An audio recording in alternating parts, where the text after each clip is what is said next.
Even in murder, God works in mysterious ways. Pittsburgh, Pennsylvania, April 17th, 1986. A devout man finishes his nightly prayers at synagogue. This isn't just any night. It's the first night of Passover, the holiday where Jews remember their liberation from slavery in ancient Egypt. But not everybody is celebrating tonight. Pittsburgh police get a tip. A gang of armed robbers is about to strike again. There's been a shooting in Squirrel Hill, Pittsburgh's affluent Jewish neighborhood. Hot on the trail of the robbers, they red ball it to the scene. I say it took us only approximately 3 to 5 minutes to get to this area. As I jumped out of the vehicle, I ran over to him and I asked what had happened. And he says, I'm shot.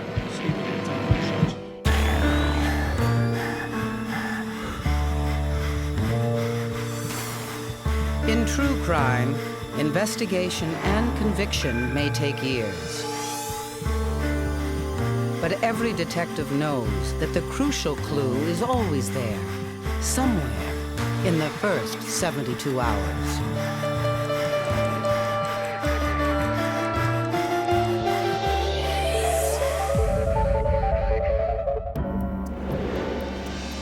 Nearly 20 years after that fateful night, Constable Stagina can still remember the face of that frightened young man. He gave me his name at the scene. It was Neil Rosenblum, and he told me he was a rabbinical student, and he was living, I think, in Canada at the time. I tried to make him comfortable. We tried to cover him up because he was cold. He started showing me his wounds at the time. I could see one in his wrist, and when I opened his coat, I could see blood in his shirt around his chest area. I asked him what happened. Neil says he was on his way back from synagogue when a car drove up. The man in the passenger seat asked for directions.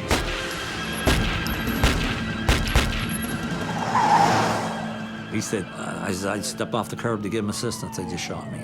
They shot me for no apparent reason. Neil describes his attackers. 2 white men driving a black Corvette. Black Corvette? I says, you sure it wasn't 2 black guys and 2 black females in a dark colored sedan? He said, no, it's definitely a black Corvette. Now, Stagina knows that the men who shot Neil Rosenblum are not the armed robbers he's looking for. He asks for a more detailed description of the shooter, but the paramedics need to get Neil to the hospital. He asked me, he said, am I gonna die? At that time, I assured him that he wasn't. He then asked me while they were working on him if I would go get his wife. Neil's wife and her family have been waiting for him to begin the Passover celebration. Instead, they hear about the shooting. His wife she was beside herself. You could just tell, she couldn't believe that it happened. She was asking so many questions and I couldn't answer them, you know what I mean? Why? What happened, just all I could say was, he was shot. We're still investigating, Stagina offers to drive her to the hospital.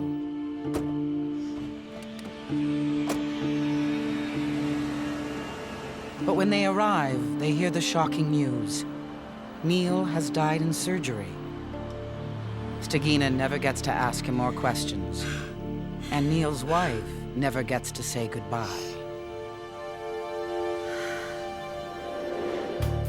The shooting of Neil Rosenblum is now a case of murder. Detective Ron Freeman takes charge at the scene. In the years since Neil's murder, he has worked on many other cases.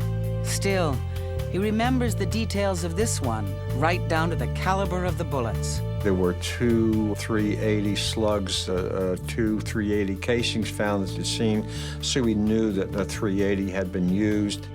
The bullets and shell casings are sent to a firearms lab to trace them to a gun.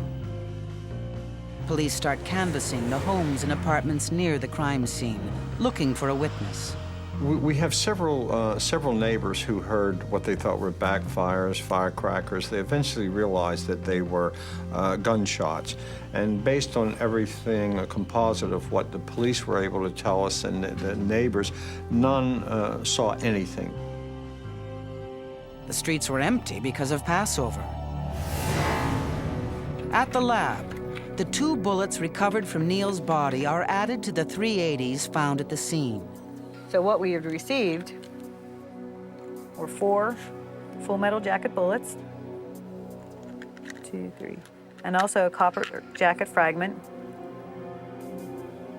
All of these bullets were compared using the comparison microscope and found to be fired from the same firearm. The firearms examiner analyzes the unique marks on the bullets made by the barrel, the firing pin, and the breech face of the .380, and she compares them to other bullets they have on file. If she finds a match, this could give police a solid lead to the killer, but the bullets don't match anything in their files. So they were placed in what we call the open case file. And the open case file is a collection of bullets and cartridge cases recovered from crime scenes where no gun has been recovered.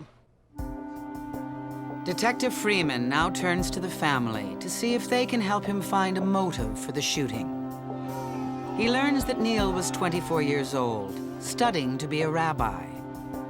Married for just over a year, he, his wife, and their baby daughter arrived in Pittsburgh earlier that day to spend Passover with his wife's parents. And all we learned about him, that he was basically a very religious man and involved with his family very deeply. Abraham Kurtz knew Neil since they were children. He thought about other people, and he cared about other people, their needs, you know, how to make things better for his school, for his parents, for his wife. I mean, for whoever he met. He never did anything, said anything, and no harsh word ever came out of his mouth that you ever would have been in a fight with him. Clearly, Neil Rosenblum had no enemies. That leads Freeman to one conclusion. We could see no reason for him being shot other than the way he was dressed. I felt initially, as did everybody else, that this was a hate crime. This was an especially difficult case for us because the victim, again, was truly an innocent person. Neil's body is flown home to Toronto and buried according to Jewish law.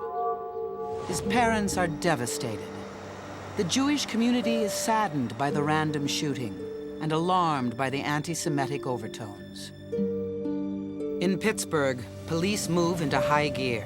The public is pressing for answers. You need to find who would walk around our city or drive around our city and just choose a citizen at random because of the way they're dressed and kill them. That's a serious situation. Police get thousands of calls pointing the finger at anti-Semitic groups and racist organizations. And we had to track all of those down because you don't know where it's going to lead. It just took us off in every direction imaginable. Amidst this flurry of time-consuming activity, police stay on their only solid leads, the .380 gun and the black Corvette. And we started looking at every .380 that was registered in Allegheny County, and then we tried to correlate that with anybody that had a Corvette and a .380. Police also pull over any Corvette seen driving in and around Pittsburgh. They work around the clock, but still they have nothing on the Corvette and no suspect from the anti-Semitic groups. It's as though some spirit has come and committed the crime. With a hate killer on the loose, are the streets of Pittsburgh safe? Is the murderer looking for targets like Neil, who are wearing the distinctive clothing of Orthodox Jews? Nobody knows, and everybody's afraid.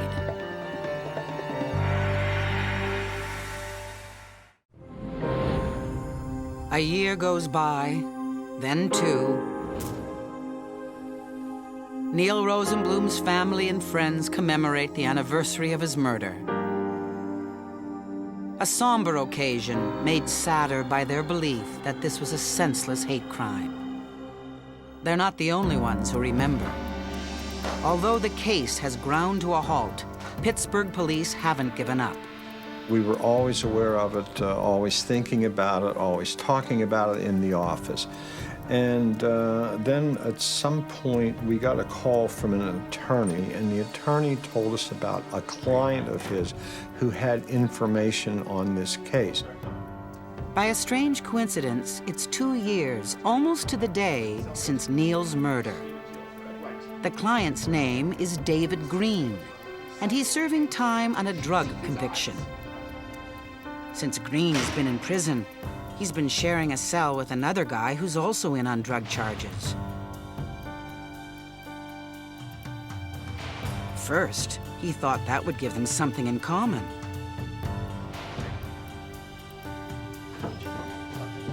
Pretty quickly, though, Green realizes that his cellmate was nothing like him. He saw the guy drawing a swastika. Then he started complaining to Green about the Jews. Eventually, he told Green that he hated Jews so much, he and his buddy Mike spotted one near a synagogue a few years back. They drove up to the rabbi and whacked him. Dad, smoked him! Why is Green coming forward with this? Because he's afraid. His cellmate doesn't know that he's Jewish. If it gets out, he could be next on this guy's hit list. He wants police to move him to a new cell in exchange for his cooperation. But a convicted heroin user isn't the most credible informant. Freeman needs to verify Green's story. His first step is to check out his cellmate, Stephen Tilsch. We learned through other government agencies that were investigating him, federal agencies and local agencies, that Stephen Tilsch was a mid-sized drug dealer in the outskirts of Pittsburgh. And then we looked at gun registrations everywhere, every way we could with him, but as a convicted felon, he didn't have anything legally registered to him. So far, nothing corroborates Green's story.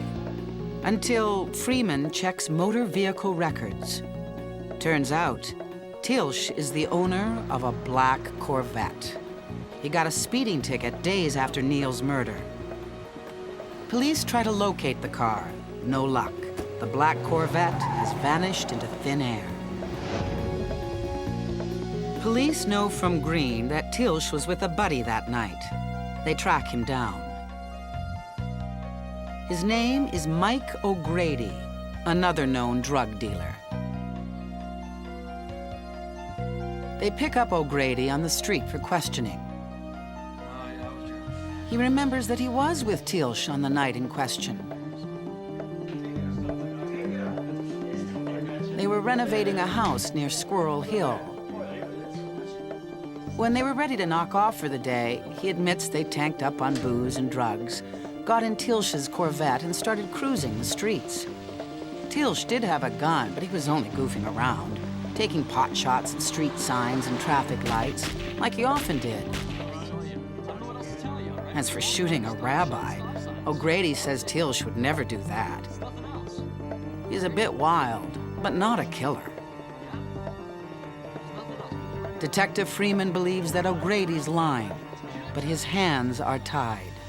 He knew that we couldn't force him to say anything. We couldn't force him to take a polygraph. We couldn't force him to do anything.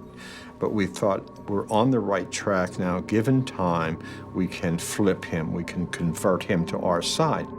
Once again, all Freeman can do is wait. He knows it's only a matter of time before O'Grady gets caught doing another drug deal. That's when he'll have the leverage to get the truth about Stephen Tilsch. But O'Grady keeps his nose clean. 3 years go by. At the scene of another shooting for armed robbery, police recover a weapon. The gun is sent to the same firearms examiner who worked on the Rosenblum case. It's the kind of gun that you see in the movies, all the bad guys, all the drug lords and things like that. She compares the bullets from this gun to others on file. It's a routine check. But she finds a match to the gun that killed Neil Rosenblum. The question is, can it be linked to Tilsch? There was no manufacturer stamped into the frame of the firearm, and there was no serial number on the firearm. This is no accident. The gun is homemade, put together by someone with criminal intent.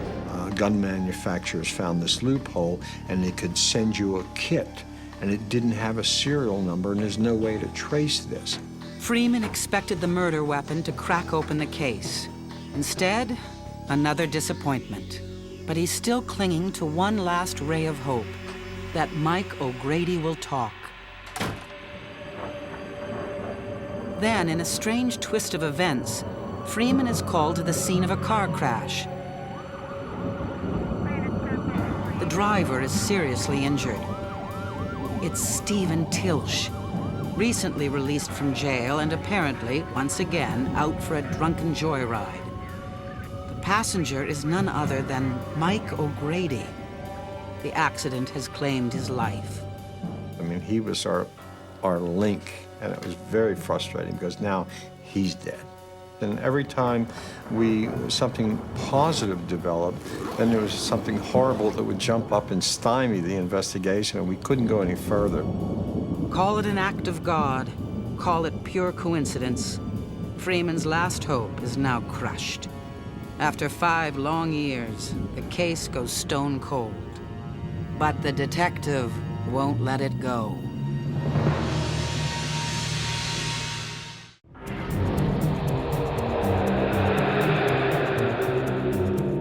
"13 years after Neil's murder, his wife has remarried. His daughter has grown up without knowing her father. His parents still mourn the loss of their innocent son. Given the evidence so far, a drug-addled jailhouse snitch, an untraceable murder weapon, and the only eyewitness killed by the suspect himself, hoping to crack the case has become an act of faith. Some cases you just cannot forget. Other cases you can. But there are some cases that homicide detectives just will not forget, and they will not let them go away. And this was one of them. After so many years, Freeman's faith is mysteriously rewarded.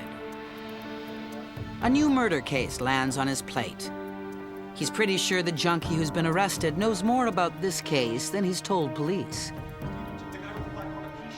And so we said, we know that you have information on a murder, thinking it was murder B. And he said, well, yes. And then he started talking about Tilsch, murder A.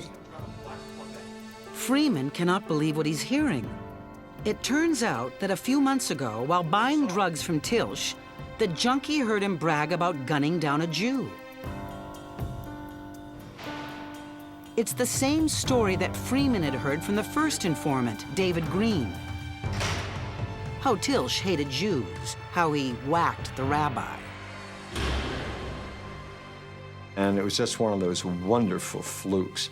It was serendipitous how that came up, and it just fell into our lap. Freeman decides he now has enough to arrest Tilsch for murder. The DA decides to go for the max, murder 1, premeditated murder. But Tilsch comes to court exuding confidence. According to his lawyer, the DA's case isn't strong enough to get a conviction. The prosecution has little physical evidence, and the 2 jailhouse snitches should be easy to discredit. The prosecution will have to present a very strong case. On the stand, Green describes what Stephen Tilsch told him about the murder. That night, Tilsch and his buddy, Mike O'Grady, went for a ride in the black Corvette. He let O'Grady drive because his license had been suspended. For a couple of months, Tilsch had been hassled by a Jewish federal attorney about his drug dealing. Tilsch was out for blood, and that night he steered O'Grady to the Jewish neighborhood. The bizarre circumstances leading to Neil's death are put together by Detective Freeman. Neil was alone, walking the few blocks to his in-laws. The Passover service had just ended. Had the service lasted another 3 minutes, they would never have met. Had it ended 3 minutes earlier, they probably would never have met. But they did meet. Tilch was armed with a fully loaded, untraceable gun.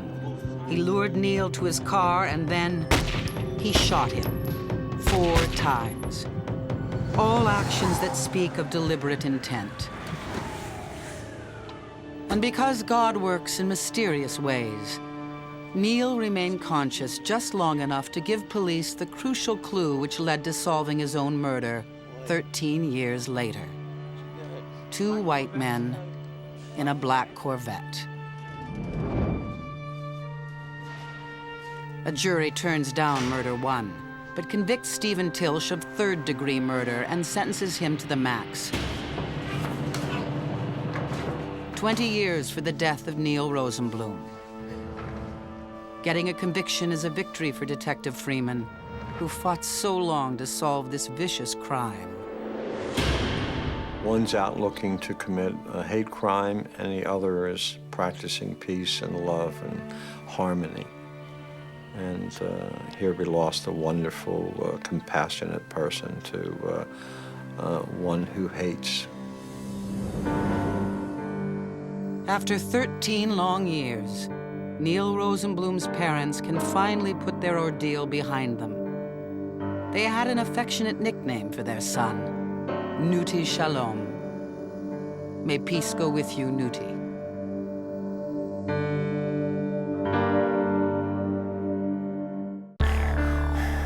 The stories on 72 Hours are true. The detectives and forensic scientists are the ones who actually worked on the case. The names of the victims are fictitious. The names of the convicted are real.